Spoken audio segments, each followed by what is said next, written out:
यो मूल कृति का सारांश और व्याख्या है, न कि इसका सटीक पाठ। सभी अधिकार मूल सामग्री के संबंधित लेखों और प्रकाशकों के हैं। नमस्कार दोस्तों, कैसे हैं आप सब। आज हम द काइट रनर की कहानी से जुड़ी दिलचस्प घटनाओं पर बात करेंगे। इस कहानी में दोस्ती, गलतियां और आत्ममूल्य की खोज है। तो चलिए शुरुआत करते हैं। भाग 1, काबुल में बचपन, 1970 का दशक। कहानी की शुरुआत होती है 2001 में, जब आमिर नाम का एक अफगानी अमेरिकी लेखक सैन फ्रांसिस्को में रहता है। एक दिन उसे पाकिस्तान में अपने पिता के पुराने दोस्त रहीम खान का फोन आता है। रहीम खान उससे कहता है, एक बार फिर से सही करने का रास्ता है। यह वाक्य आमिर को उसके अतीत में ले जाता है, जहां उसकी जिंदगी के सबसे गहरे राज छिपे हुए हैं। आमिर ने अपना बचपन 1970 के दशक में काबुल, अफगानिस्तान में बिताया था। वह एक अमीर पश्तून परिवार का लड़का है। उसका पिता, जिसे वह बाबा कहता है, काबुल के सबसे प्रतिष्ठित और अमीर व्यक्तियों में से एक है। बाबा एक मजबूत, करिश्माई और दयालु इंसान हैं, लेकिन आमिर को हमेशा यह लगता है कि वह अपने पिता की अपेक्षाओं पर खरा नहीं उतर पाता। दूसरी ओर आमिर का सबसे करीबी दोस्त और नौकर का बेटा हसन है। हसन और उसके पिता अली उनके घर के नौकर हैं। हसन और अली हजारा हैं, जो अफगानिस्तान के समाज में एक निम्न वर्ग के माने जाते हैं। हसन का आमिर के साथ रिश्ता दोस्ती और वफादारी का है। हसन निस्वार्थ और साहसी है। उसका चेहरा गोल है और आंखें हमेशा मासूमियत से चमकती हैं। वह आमिर के साथ पढ़ाई में नहीं जा सकता क्योंकि हजारा बच्चों को स्कूल जाने की अनुमति नहीं होती। इसके बावजूद हसन आमिर के लिए हमेशा हर कठिनाई में खड़ा रहता है। आमिर अपने पिता बाबा से प्यार तो करता है, लेकिन वह हमेशा महसूस करता है कि बाबा उसे कमजोर समझते हैं। बाबा के अनुसार इस दुनिया में केवल एक पाप है, चोरी। बाबा की इस सोच के पीछे उनकी नैतिकता का गहरा असर है। बाबा को यह भी लगता है कि आमिर में साहस की कमी है। आमिर अपने पिता का प्यार और स्वीकृति पाने के लिए हर संभव प्रयास करता है। वह सोचता है कि अगर वह बाबा को गर्वित कर सके तो शायद बाबा उससे ज्यादा प्यार करेंगे। पतंगबाजी का खेल। काबुल में सर्दियों के दौरान पतंगबाजी की प्रतियोगिताएं होती हैं, जो पूरे शहर में उत्साह का केंद्र होती हैं। पतंगबाजी का खेल केवल पतंग उड़ाने तक सीमित नहीं है। इसमें सबसे महत्वपूर्ण हिस्सा है कटे हुए पतंगों को पकड़ना। इसे एक सम्मानजनक काम माना जाता है। आमिर को पतंग उड़ाना बहुत पसंद है और हसन उसकी मदद करता है। हसन पतंग पकड़ने में माहिर है। उसने एक बार आमिर से कहा था, आपके लिए तो मैं 1000 बार भी दौड़ूंगा। यह उसकी निष्ठा और प्यार को दर्शाता है। एक सर्दियों की सुबह पूरे काबुल में पतंगबाजी का सबसे बड़ा मुकाबला होता है। आमिर इस बार जीतने के लिए दृढ़ निश्चय करता है, क्योंकि वह बाबा का दिल जीतना चाहता है। आमिर और हसन की टीम वाकई में शानदार प्रदर्शन करती है। अंत में आमिर अपनी पतंग से सभी को हरा देता है और मुकाबला जीत जाता है। इस जीत से बाबा बहुत खुश होते हैं। आमिर की खुशी का कोई ठिकाना नहीं है। लेकिन खुशी के इस पल के बाद एक ऐसा वाकया होता है जो आमिर और हसन की जिंदगी को हमेशा के लिए बदल देता है। जब हसन आमिर की कटी हुई पतंग को पकड़ने के लिए दौड़ता है तो वह एक गली में अस्सीफ और उसके दोस्तों के सामने पड़ जाता है। अस्सीफ एक हिंसक और जातिवादी लड़का है जो हजारा समुदाय से नफरत करता है। अस्सीफ और उसके दोस्तों ने हसन को घेर लिया। हसन ने पतंग को बचाने के लिए अपनी आखिरी कोशिश की, लेकिन अस्सीफ ने उसके साथ दुर्व्यवहार किया। यह सब आमिर छुपकर देख रहा था, लेकिन उसने हसन को बचाने की हिम्मत नहीं जुटाई। हसन ने अपने दोस्त के लिए हर दर्द सहा, लेकिन आमिर ने अपनी कायरता दिखा दी। यह वाकया आमिर के लिए एक ऐसा अपराध बोध बन गया जो उसे जीवन भर सताता रहा। इस घटना के बाद आमिर का हसन के साथ रिश्ता पूरी तरह बदल गया। आमिर को हसन की मासूमियत और वफादारी से और अधिक अपराध बोध महसूस होता है। वह हसन से बात करने से कतराने लगा। आमिर ने अपने अपराध बोध को कम करने के लिए हसन को घर से निकालने की योजना बनाई। उसने हसन पर चोरी का झूठा इल्जाम लगाया। जब बाबा ने इस बारे में पूछा तो हसन ने अपराध कबूल कर लिया, जबकि उसने कुछ भी नहीं चुराया था। हसन का यह त्याग बाबा को भी अंदर तक हिला देता है। लेकिन अली, हसन के पिता, यह फैसला करते हैं कि अब इस घर में और नहीं रुक सकते। वे अपना सामान लेकर हमेशा के लिए वहाँ से चले जाते हैं। हसन और अली के जाने के बाद आमिर का जीवन अंदर से टूट गया। उसने न केवल अपने सबसे अच्छे दोस्त को खो दिया, बल्कि अपनी आत्मा में गहरा घाव भी छोड़ दिया। बाबा और आमिर दोनों के जीवन में यह एक खालीपन ले आता है जिसे भरना मुश्किल है। भाग 2, अमेरिका में नया जीवन। 1980 का दशक। 1979 में अफगानिस्तान में सोवियत संघ ने आक्रमण किया और काबुल में स्थित आमिर और बाबा का जीवन एक असहनीय मोड़ लेता है। अफगानिस्तान में युद्ध और अशांति के कारण आमिर और उसका परिवार सुरक्षित रहने के लिए काबुल छोड़ने का निर्णय लेते हैं। बाबा, जो काबुल के सबसे प्रभावशाली और अमीर व्यक्तियों में से एक थे, अब एक पलायनकर्ता बन गए थे। यह उनके लिए एक बड़ी मानसिक चुनौती थी, क्योंकि उन्होंने अपना सारा सामर्थ्य और सम्मान खो दिया था। आमिर और बाबा के लिए यह यात्रा एक कठिन और असहनीय समय था। पाकिस्तान में स्थित एक अस्थायी शरणार्थी शिविर में उनके लिए आराम और सुरक्षा का कोई ठिकाना नहीं था। इन कठिन परिस्थितियों में बाबा, जो कभी काबुल में राजसी ठाठ-बाट से रहते थे, अब कैलिफोर्निया में सादगी की जिंदगी जी रहे थे। उनका यह बदलाव बाबा के स्वाभिमान और आत्मसम्मान के लिए चुनौतीपूर्ण था, क्योंकि उन्हें अपनी पहचान को पूरी तरह से नए रूप में ढालना पड़ा। इसके बावजूद उन्होंने कभी शिकायत नहीं की। उन्होंने अपना काम किया और किसी भी स्थिति में अपने आत्मसम्मान को बनाए रखने की पूरी कोशिश की।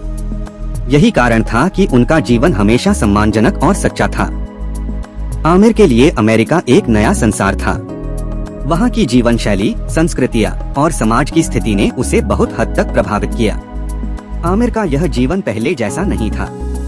वह सोचता था कि वह अपने देश में कुछ महत्वपूर्ण था, लेकिन अब उसे यह महसूस होने लगा कि वह अब केवल एक और प्रवासी है जो अपनी असली पहचान से दूर जा चुका है।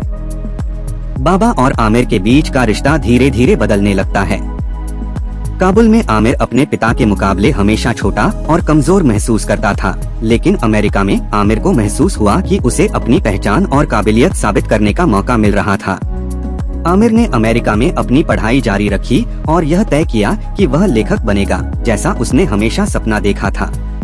वह समझता था कि उसके पास कुछ ऐसा है जो दूसरों से अलग है, और यह उसकी कलात्मक और मानसिक क्षमता थी। इसके विपरीत बाबा चाहते थे कि आमिर डॉक्टर बने, क्योंकि यह एक अच्छा और सम्मानजनक पेशा था। बाबा के लिए आमिर की कलात्मक प्रवृत्तियां और साहित्य में रुचि कभी समझ में नहीं आई। बाबा की मेहनत और संघर्ष ने आमिर को प्रेरित किया, लेकिन साथ ही आमिर की व्यक्तिगत चाहतें और उसके पिता की अपेक्षाएं एक दूसरे के विरोध में खड़ी हो गईं।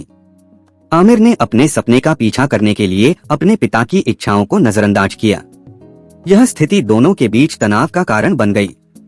आमिर की जिंदगी में एक और महत्वपूर्ण मोड़ तब आता है जब उसे सोराब नाम की एक छोटी लड़की से मुलाकात होती है। सोराब का जीवन आमिर के लिए एक नया दृष्टिकोण लेकर आता है। सोराब के साथ एक नई शुरुआत होती है और आमिर को यह महसूस होता है कि वह अपने अतीत और बचपन की गलती को सुधार सकता है। सोराब के साथ उसकी बढ़ती मित्रता और प्यार आमिर को उस अपराध बोध से बाहर निकालने की कोशिश करती है जिसे वह हमेशा अपनी आत्मा में महसूस करता था। आमिर की जिंदगी में सबसे बड़ा संघर्ष उसका अपराध बोध था। हसन के साथ किए गए विश्वासघात और उसके बाद की घटनाओं ने आमिर को हमेशा के लिए बदल दिया था। वह महसूस करता था कि उसने हसन को दुख पहुंचाया और उसे अपनी कमजोरियों के कारण उस पर विश्वासघात किया। आमिर को यह यकीन था कि जब तक वह अपने अतीत को सुधारने के लिए कुछ नहीं करेगा, वह कभी शांति से नहीं जी सकेगा। इस अपराध बोध और मानसिक दबाव के बीच एक दिन आमिर को रहीम खान का फोन आता है। रहीम खान बाबा के पुराने दोस्त थे और उनका फोन आमिर के लिए एक संकेत होता है कि शायद अब समय आ गया है कि वह अपने अतीत का सामना करे। रहीम खान ने उसे बताया कि हसन का बेटा सोराब अब खतरे में है और आमिर को उसकी मदद करने के लिए पाकिस्तान आना चाहिए। यह फोन कॉल आमिर के जीवन को एक नया मोड़ देता है। यह उसकी आत्मा में छिपे अपराध बोध को समाप्त करने और अपने किए गए गलतियों को सुधारने का एक अंतिम अवसर होता है। आमिर की कहानी में यह मोड़ उसकी आत्मिक यात्रा का पहला कदम होता है। इस फोन कॉल के बाद आमिर को लगता है कि अब वह अपने जीवन के सबसे बड़े अपराध को सुधारने का मौका पा सकता है। लेकिन यह यात्रा आसान नहीं होने वाली है। उसे बहुत सारी कठिनाइयों और मानसिक संघर्षों का सामना करना होगा। द काइट रनर भाग 3। आमिर की यात्रा अब एक नई दिशा में मुड़ी थी। उसने अपने अतीत के गुनाहों का सामना करने और अपनी खोई हुई शांति को वापस पाने की ठान ली थी। पाकिस्तान में सोराब को बचाने की कोशिश करते हुए आमिर खुद को उन गलतियों के लिए माफी दिलाने की कोशिश कर रहा था जो उसने अपनी जिंदगी में की थी। आमिर पाकिस्तान में सोराब को खोजने की कोशिश कर रहा था, लेकिन वह जानता था कि यह यात्रा केवल भौतिक नहीं बल्कि मानसिक और भावनात्मक स्तर पर भी थी। उसकी यात्रा का उद्देश्य सोराब को शारीरिक रूप से सुरक्षित रखना नहीं था, बल्कि उसकी मानसिक स्थिति को ठीक करना और उसके दिल में भरे गिल्ट और पाप से उबारना था। आमिर के मन में लगातार यही सवाल उठता था कि क्या वह सचमुच अपने अतीत से मुक्ति पा सकेगा? क्या वह कभी अपनी गलतियों का सुधार कर पाएगा? क्या सोराब को बचाकर वह खुद को माफ कर सकेगा? आमिर की खोज में हर कदम पर सोराब के बारे में जानकारी मिल रही थी, लेकिन यह बात भी साफ हो गई कि सोराब का बचपन बर्बाद हो चुका था और उसे फिर से नया जीवन मिल पाना बेहद मुश्किल था। आमिर जानता था कि अगर वह सोराब को बचा सके तो शायद वह अपनी गलतियों का कुछ मुआवजा पा सकेगा, लेकिन यह बहुत कठिन कार्य था। आमिर के सामने सबसे बड़ी चुनौती तब आई जब उसने पाया कि सोराब को आसिफ के पास रखा गया था वह वही आदमी था जिसने हसन के साथ बेहद क्रूरता की थी। आमिर को इस बात का एहसास हुआ कि उसे केवल सोराब को नहीं बल्कि आसिफ को भी हराने और उसके अत्याचारों का अंत करने की आवश्यकता थी। जब आमिर आसिफ से मिला तो उसकी आंखों में घृणा और डर का मिश्रण था। आसिफ का चेहरा अब पहले जैसा नहीं था, लेकिन उसकी आंखों में वही क्रूरता थी। आमिर ने पूरी ताकत से कहा, मैं सोराब को ले जाने आया हूँ, मुझे उसे दे दो। आसिफ हंसा और बोला, तुम नहीं समझते आमिर, तुम्हारे जैसे लोग कभी नहीं समझ सकते कि हम क्या कर रहे थे। तुम हमें कभी समझ नहीं पाओगे। लेकिन आमिर ने हार नहीं मानी। वह जानता था कि यह उसका आखिरी मौका था और इस बार वह सोराब को किसी भी हाल में बचाकर रहेगा। आमिर ने अपनी पूरी ताकत और साहस से कहा, मैं सोराब को बचाकर ही रहूंगा। आमिर के लिए यह केवल एक बाहरी संघर्ष नहीं था, यह उस आंतरिक संघर्ष का भी हिस्सा था जो वह खुद के भीतर महसूस कर रहा था। उसका अतीत उसे लगातार कचोट रहा था। हसन के साथ जो हुआ वह कभी भी सही नहीं था और इस त्रासदी को वह अपनी पूरी जिंदगी तक नहीं भूल सकता था। अब वह सोराब के साथ वही नहीं होने देना चाहता था। आमिर के लिए यह यात्रा एक आत्मिक मुक्ति की यात्रा बन चुकी थी। वह जानता था कि माफी सिर्फ शब्दों से नहीं बल्कि अपने कार्यों से भी मिलती है। वह अपनी गलतियों का भुगतान करने के लिए कुछ भी करने को तैयार था।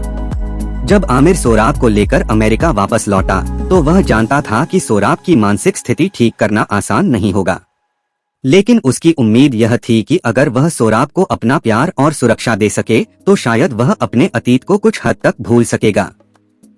अंततः जब आमिर और सोराब एक साथ काइट उड़ाने के लिए बाहर गए तो यह वह पल था जब आमिर ने अपने अतीत से पूरी तरह से मुक्ति पाने की कोशिश की। यह एक सांकेतिक क्षण था जहां आमिर और सोराब दोनों पुराने काइट रनिंग की यादों को पुनर्जीवित कर रहे थे, लेकिन इस बार यह केवल एक खेल नहीं था बल्कि एक नई शुरुआत थी। आमिर ने काइट पकड़ने के बाद सोराब से कहा, यह हमारी नई शुरुआत है। सोराब ने धीरे धीरे मुस्कान दी और उनके साथ काइट उड़ाने लगा। यह एक छोटी सी मुस्कान थी, लेकिन वह आमिर के लिए बहुत बड़ी उम्मीद थी। आमिर को अब यह समझ में आ गया था कि माफी पाने के लिए समय और मेहनत की आवश्यकता होती है। वह जानता था कि उसने जो गलतियां की थीं, उनका परिणाम उसे लंबे समय तक भुगतना होगा, लेकिन सोराब को अब उसके साथ एक नई जिंदगी शुरू करने का मौका मिल चुका था। यह एक प्रतीक था कि भले ही अतीत ने उन्हें कचोटा हो, लेकिन फिर भी वे आगे बढ़ सकते थे।